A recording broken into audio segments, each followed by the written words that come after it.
Good afternoon. Hey, we are here with the Better Human Dads Dadcast, and we are excited today to interview Leroy. Leroy's coming to us all the way from Australia, down in Brisbane. So we're very grateful, Leroy. We met Leroy on Instagram. He has his own the Fit Dad Lifestyle podcast and an Instagram channel, and he's doing some great things in Australia. And he was more than gracious to join us today. So, welcome, Leroy. Yeah, thank you guys. Glad to be here. And yeah, we only met a short few days ago, and yeah, Yeah. already on the pod, but perfect timing. I've just had the knee done, and I've got all the time in the world. So, mate, what an opportunity. So give us a little bit of background for our guests today. We understand you had a knee operation, and so tell us that. Tell us a little bit about your podcast and how many kids you got, how old they are, and we can go into our questions. Yeah, definitely. So, first of all, the knee.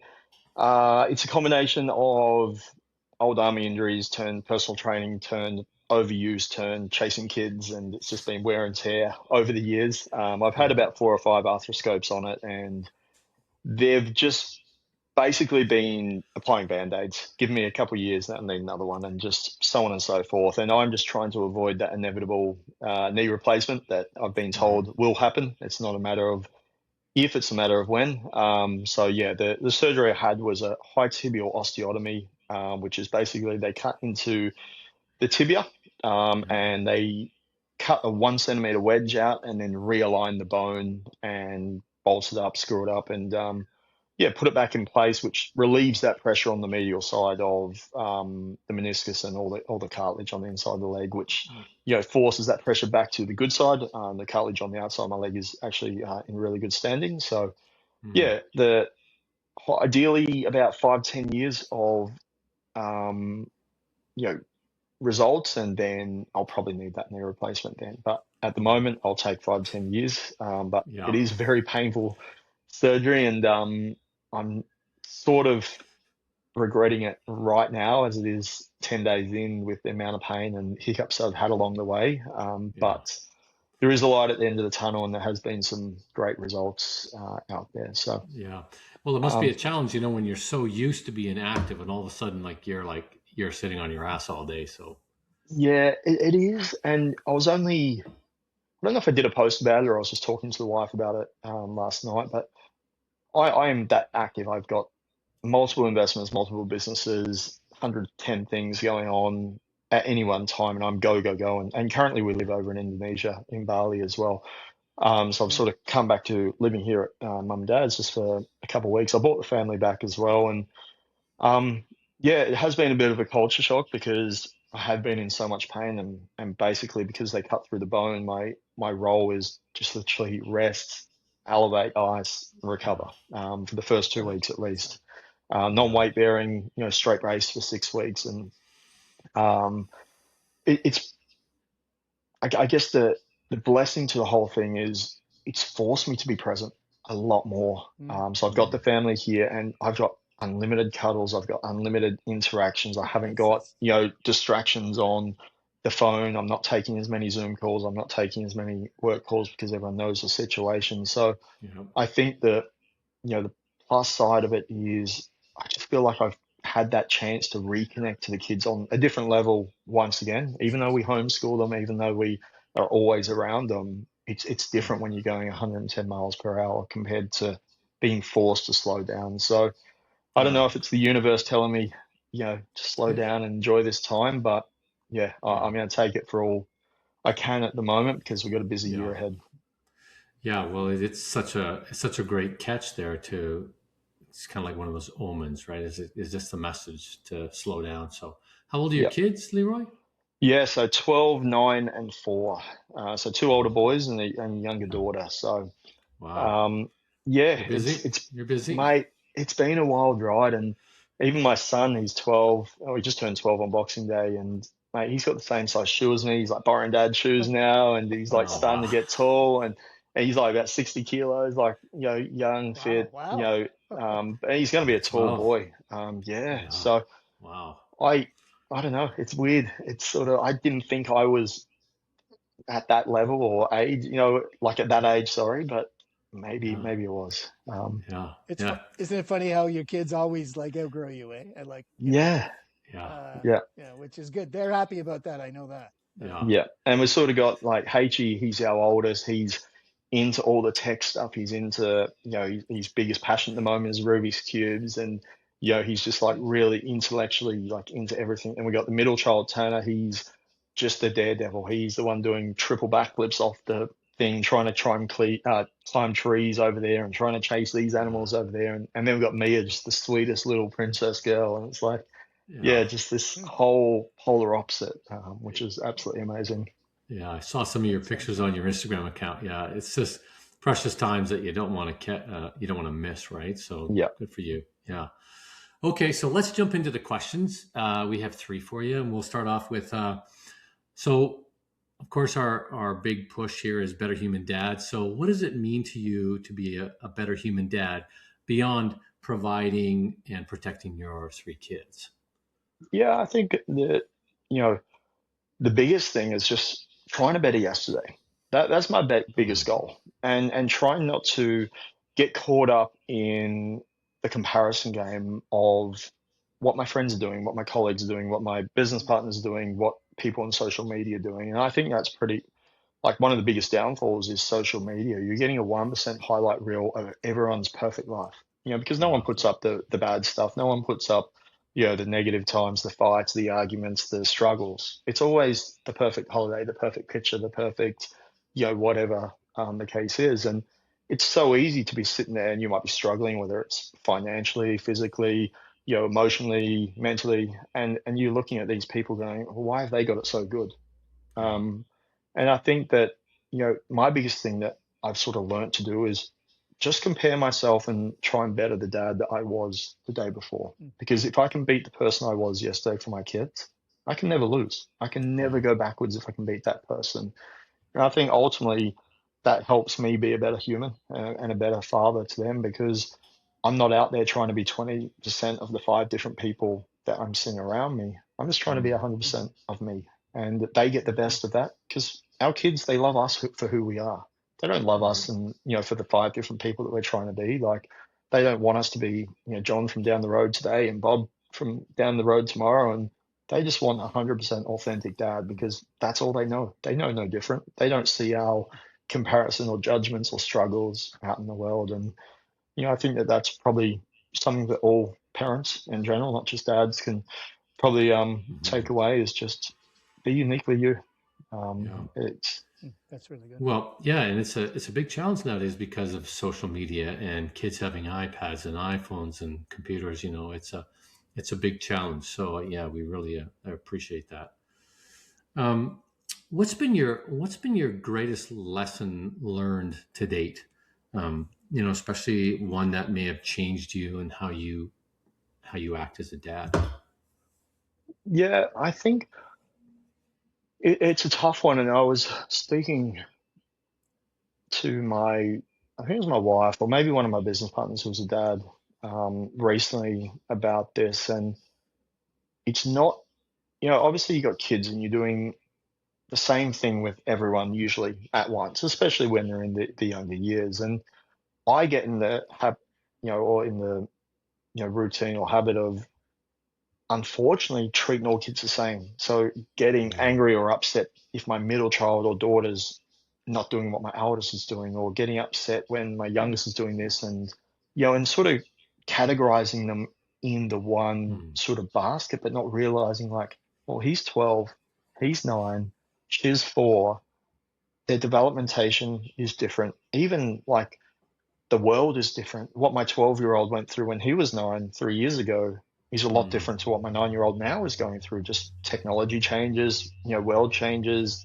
Like my, 12-year-old that was probably in the middle of COVID. So his life was different as a 9-year-old compared to what my 9-year-old's doing now. And, 3 years ago, we were also living here on acreage, big house here in Queensland, Australia, whereas now we're living international in Bali, we're traveling the world, we're doing all these different things. Like, it is yeah. so different. And yeah, it's probably one of the biggest things I do is, and I'm trying to get better at it, is just trying to understand that you know, or not to expect especially the younger two, to be at the same level as the older one. And if they stuff up or they mess up or they don't do things right, hey, they're 4 years old, or hey, they're 9. They're not meant to do it all Mhm. 100% perfect at all times. Like, and Yeah. even the 12-year-old, you're still only 12. You're still learning. You're going through all these different, changes with your body and changes with, yourself, and you're trying to figure out who you are in this wild world, and, what that world looks like for you. And, you know, just not being as hard on them as, you Mm. probably can be, or feel like you are in the moment. And especially when you've got 10 other different things pulling at you from, however many directions, and you might be having a stressful day, or maybe it's a tough day at work, or issues with, finances or life or health or whatever. And unfortunately, they can be the easy one to take it out. They might mess up doing something so simple that any other day where you're having a good day is not even an issue. But because they've Mm. done, that one thing, unfortunately, they take the brunt of that problem. And you think back, and 10 minutes later, you're apologizing, going, oh, Dad didn't mean it. I'm sorry. But, just in the moment, you're like, oh, you know, yeah. So that's probably the thing, is just appreciating what age they are and appreciate them for that, and Yeah. their, own individual traits as well. Yeah. I've got I got I just want to follow up on. First of all, very jealous that you're living in Bali, by the way, because Yeah, that's that's every Canadian's dream to go to Bali, and Yeah. yeah, just I think it's very cool that you're exposing them to a different culture, a different way of life. Um, by doing that, how do they respond to that when they're living in two different different types of cultures? yeah. So we homeschool them. So we have the same structure we had back in Australia as is what we Okay. have in Bali as well. We get different tutors in and different things, but I think the biggest thing that we try to expose them to is the culture. So they're not learning about Bali, Thailand, America, Singapore, Philippines, around Australia, wherever we go and travel and explore, out of a textbook. They're learning it out of real world Yeah. experiences. And we don't just give them the good side. Like, we'll go volunteer, or we'll go help out, or we'll go show them the bad side, and sure to get them, like, even just like every other parent, you don't eat your food. Like, hey, you're not eating that food, and yeah, it's not costing mum and dad much, but there's a kid in a village 100 meters away who would kill to have that food because he's never had it in his life. And just the Mm. simple stuff, and treating, whether it's toys or treating money or treating different things with a bit of respect. Because Bali, I think the average age for an Indonesian, or in Bali, is about $400 a month. And, Wow. these Oh, kids will want to buy I don't know, a little patch for their game on their iPad or something like that, and they'll want a $20 thing and think it's nothing to just get it on Yeah. there, and just trying to, or going to buy a toy, or wrecking something, or whatever the case may be, and just going like, hey, you need to be so, or think about how blessed you are right now to be doing what you're doing. And Yeah. That gratitude because perspective. Yeah. yeah, because Yeah. there's people literally 50 meters outside our gate in a local village, outside our villa, who don't have those luxuries, and probably will never know what it's like to experience what you've even done in this last week. Yeah. And Yeah. sort of just giving them that, I guess, yeah, gratitude and wake up call to, hey, the world isn't as rainbow and lollipops as you've got it here. Yeah. Like, there is real struggle and real, real world issues out there. Yeah. Did you find yourself kind of switching one day, or was it a gradual change to that perspective that you have now?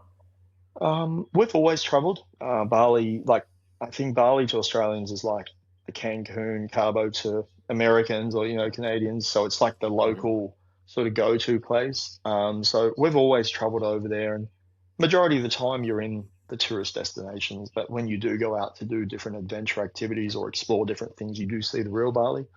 Yeah. So mm, it's probably something they've inadvertently been exposed to the whole time without really knowing it. Mm. But we've been very open and honest, and showcasing them, like, yeah, you've got a good life, but not everyone is like you. Yeah. as you guys, and it can change on a dime as well. The one Yeah. wrong move can have you in that situation, unfortunately.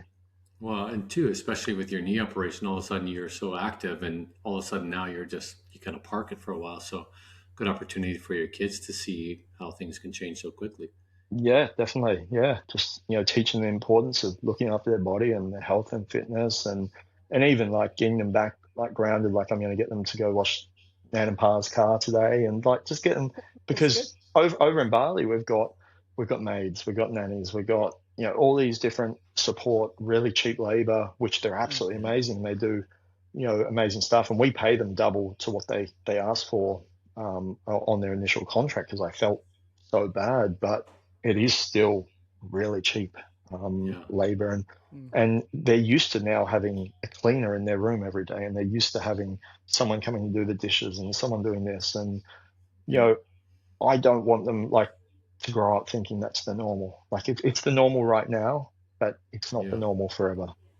Yeah. And Yeah. and I know, sorry, and I know you've lived like an incredible life, lots of adventure, lots of travel. Is that something that you do for you bring your kids on adventures or put them into adventures? Maybe what does that look like? Yeah, definitely. Like, we're actually just going through our visa process right now, so we're looking to move to Florida in the Oh, next wow. couple of months, once his knee's better. So we've got a few different business opportunities over there, so that's where we'll be relocating. But yeah, it's sort of, I guess, starting a business that revolves around the family has been a blessing, because I can just take the kids everywhere, and like our business is creating content and motivating dads, or parents in general, to be better, leaders, role models, and examples. And we Mhm. never go seeking content. We've never gone on a content making mission. Like we've never gone, all right, kids, we're going down the beach. We've got 2 hours. We need to film this, that, and everything else. Like the stuff we post is what you guys have on your phone, what every other parent has on their phone. They're just Right. videos and pictures we've taken. Yeah, we've had a couple of family photo shoots that we've, put all pictures on the wall, and, get a couple of professional shots out of that. But um, yeah, it's sort of like this is just our life. And I think in a world of AI, in a world of you don't know what's real and what everything's so polished, that's Yeah. what people really resonate to. Just the realism of, Oh, yeah. hey, this is just This is an just us. average Aussie dad just doing his thing over here. And you know, has the blessing is being able to get a big following and sort of monetize from it as well. So Yeah, Yeah. I do need to follow up on that. So you're going to Florida. Once again, the other Canadian dream, by the way, is to go to is that Florida. Florida? Is that So, oh, absolutely is. ticking both boxes? What? Yeah. Oh, you are absolutely. What part of Florida are you moving to? So going to be just north of Tampa. Oh, Okay. Tampa's a beautiful place. Yeah. Yeah. Wow. That's where I met my wife, Leroy. Is it really? There we Yeah. go. Yeah. We're both at a conference. So Tampa's dear to us as well. Yeah, perfect. So, yeah. Okay. So let's ask this next question. You know, it's not a regret question, but if you had a redo, like what would you do differently and why would you do that? Um, I don't think I'd do, like, I know this is so cliche, but I don't think I'd do much differently. Um, Hmm. every pain, every experience, every setback, every failure, every failed business, project, um, has sort of led to the position, and sorry, all the success along the way as well. Like I've had a couple Yeah. of successful personal training businesses, and if I didn't leave the army and get into personal training, then I wouldn't have done the international fitness holidays. Then I wouldn't have, Hmm. had the itch. If I wasn't in the army, I wouldn't have done the private security, because I wouldn't have been able to get a job in the first place. And then if I didn't have the Mm. fitness background, then I probably wouldn't have jumped into the Fit Dad lifestyle coaching. So I think everything along the way has formed, that skill set or that passion to be sort of in that position where we are right now. And yeah, Mm. there's certain, deals that you should have jumped on or that didn't, or certain things that may have fallen through. But then if that happened, then would have the success of the next following years happened if you went down that path. So Yeah. I Yeah. don't really have too many regrets, if any. I sort of just more have them as lessons, and sort of speed humps in that road to success is probably the easiest Mhm. way to put it. Yeah, I'm curious. What kind of role model was your dad for you? Was he a source of inspiration for you, or did you kind of figure it out on your own? No, definitely. No, we were a very close-knit family, very supportive, and over here in Australia, our big sport is Australian rules football, AFL. So Absolutely. Hmm. grew up playing that, and all I wanted to do was play AFL. I got invited to one of the professional teams to do a trial. Upon finishing school, didn't get picked up. That's when I joined the army afterwards. But they were very supportive. Driving multiple hours to trainings or interleagues or different state like representative stuff, and consistently giving their all to make sure that we were in the best place to chase our dreams. And we didn't grow Hmm. up with money. They worked. Mum was at the local supermarket. Dad was down at the docks. So it was a very, you know, basic upbringing, but we never went without either. We were always made, to have everything we ever needed. Was it the best? No, but was it enough? Yes, it was perfect. So Yeah, Hmm. very I cool. feel like I'm doing all the geography questions here, but yeah, you know what? Actually, they have AFL here in Calgary. did it really? Yeah, well, Yeah, high school level, and I drive by girls and boys, and yeah. I've never played, but it's on TV here all the Oh time. wow, So that's perfect. yeah, There you go. yeah, I get Collingwood. It seems like it's the same teams a lot, but um, tough sport, very tough sport. Yeah, definitely. It looks crazy. I don't know. Yeah. Um, So yeah. So let me follow up this other question too. It's like, there are some dads who are just happy being who they are, and what drives you to be a better dad on a daily basis? Was there something that inspired you, or what was it, Leroy? Um, I don't think there's anything specifically that has jumped out and inspired me, but I just feel like with a lot of the things I've done, whether it be the military, whether it be previous businesses, or even where we are now, Hmm. I don't feel like I've made it. I still feel like I haven't mm, achieved that success. And I have had success along the way, and other people would see that success as, like the end goal. But Yeah. I want to set my family up for, massive success. I want to try and embed, generational wealth into the family, and I want to do it my way. I've always, I sort of had a big chip on my shoulder when I left the military. It was like, well, for 6 years, I've been told what to do, and I've been given my left and right of arcs. I cannot do anything outside of this. If they say jump, I've got to say how high and just get it done. And I sort of rebelled against that and never worked for anyone since I left the military, and sort of done things Mm.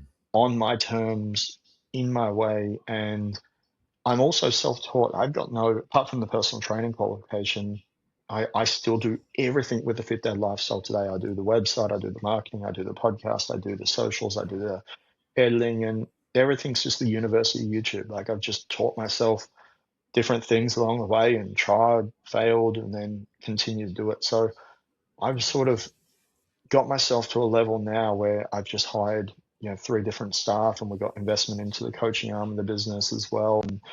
And really about to ramp up, the fitness side of the Fit Dad lifestyle. And, you know, it's sort of given me a good position because I can call people out if I know that they're not doing the right thing, because I know enough about everything to do with the business to be dangerous, but Yeah. not Right. enough to be the expert. And I think Yeah. that that's probably set me up to be in a really good position to understand the whole ecosphere of, the landscape that we're going into, but Yeah. knowing enough that knowing when I need help and who I need help from to get to that next level from where we are right now. Yeah. Yeah. Interesting. It's funny, as you were talking, I was thinking you're about to ramp up, and yet you're stuck with a massive knee operation. So, Yeah, but the beautiful thing is, like, there's so much of this presence, like you said, and this thinking time, and really allowing you to kind of get set up for definite success in the future. So that's interesting. yeah, it is. And it's If weird because I'm like, now I've got all my staff in a Slack group and I'm on WhatsApp chats and I've got people doing work for me. And it's sort of weird because here I am laid up here and stuff's still happening, stuff's still getting done. And I'm like, oh, Yeah. this is cool. This is really Yeah. good. So, I don't need to do everything. So yeah, yeah, this delegation exactly. thing is yeah, really coming to fruition for you. Yeah. Yeah. If you had if a buddy came by and said, "Hey, give me some advice. I'm about to become a dad," what would you share with that person? I'd probably just slow down and enjoy the moment, because That's good. you're gonna feel like, I read this quote and it hit home. I'm just I might stuff it up, but it was like, your first child, the days feel like years, and then your second child, it was like the months feel like years, and then it was like the year, and then your third child was like the years feel like days, or something like that. Along those lines. And Good message. Yeah. yeah, it just hit home when I read that. It was like everything just felt in slow-mo with the first child. Like everything was just, you're constantly, you and your wife are there, going through all the firsts together, going through all these different things, setting up the rooms, setting up, all these different things like first child. And I feel like the second child comes along and it's like, what shortcuts you can get away with, and what you don't need to set up, and what you don't need to do.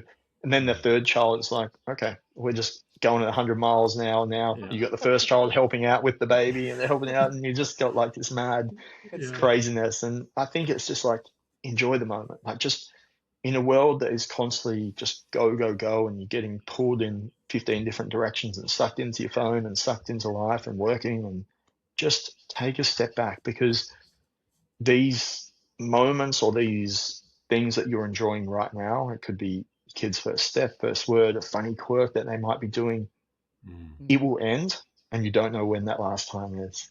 And you might enjoy it right now. Like even the other day, like it was the day before the knee surgery, and my daughter wanted to jump on my shoulders. We're down in Brisbane and just walking around, and I was like, oh no, soon, not now. And then the wife said, you're getting knee surgery tomorrow, you're not going to be able to do this for months. And I was thinking, you're right, I'm not. And then what happens if by the time I can put her back in my shoulders in 3 months' time, 4 months' time, she's over it? Maybe it's not a thing then. And it's like, it may be my last time. Yeah, and you never know when that last time is. It's the last time they want to hold your hand, like exactly, or kiss you, or cuddle you in public, or they'll tell you I love you on the phone, whatever. Yeah. I always say that the more they grow up, they just take one step away from you, because when your little girl is young and you have to dress her, and then one day she doesn't want you to dress her anymore, so it's just like one step away, and it's kind of a bit of relief, but at the same time it's still kind of sad, because that was even like the little girl, she's still 4, and sometimes wearing nappies randomly, like we don't try not to, but she'll just like want to go hide and wear a nappy because she just feels comfortable. And then yesterday she goes to the toilet, and I'm like, are you okay? And she goes, don't look, and slams the door. And I'm like, whatever. Right. Yeah. 1 minute you want me in there helping you, clean yourself, and next minute you're like, don't look, and slam the door on me. I'm like, I can't win. It's so good. Well, Leroy, thank you so much. This has been wonderful to hear your perspective. And, Steve and I are grateful for you coming on. And I really love this commitment to your family and, the life that you're giving your children. And, good for you for doing that. And all the best to you and your family and your wife, and for living this great life. So thank you for that. Yeah, guys, I highly appreciate it. And thanks for doing the Fit Dad lifestyle. It's so important. I mean, very appreciative, and I'm sure a lot of dads out there can really benefit from what you've got. So thank you. A great message. Yeah. No, I highly appreciate it, guys. And if we ever get over to Calgary, we'll make sure we catch up for a beer. Yeah, for sure. Or we'll come and see you in Florida, which I'd be okay with. Even better, Florida or Bali. Yeah. Even better. We can do both. Yeah. We can do exactly. Yeah. All right. Thanks, Leroy. Thanks, guys. Okay, bye. Take care. Bye-bye.